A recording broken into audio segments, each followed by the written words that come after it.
Ja runā par tādu veselīgu dzīvesveidu, tad viens amerikāņu rakstnieks un arī izgudrotājs Benjamins Franklins, viņš teica tā, ka no visām zālēm labākās tomēr ir atpūta un atturība.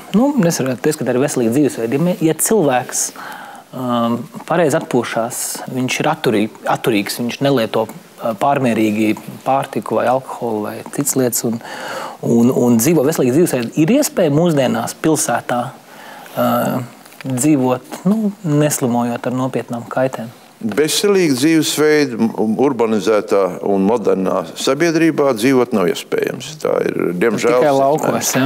Arī laukos vairs ne, jo arī lauki ir pakļauts šai iedarbībai. Arī viņi iet kaut ko nopirkt veikalā.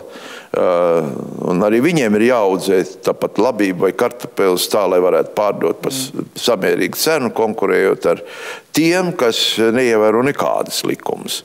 Tā kā šis ir pagājis, tagad ir jācīnās ar sekām, un tā cīņa nebūs ne viegla, ne ātra.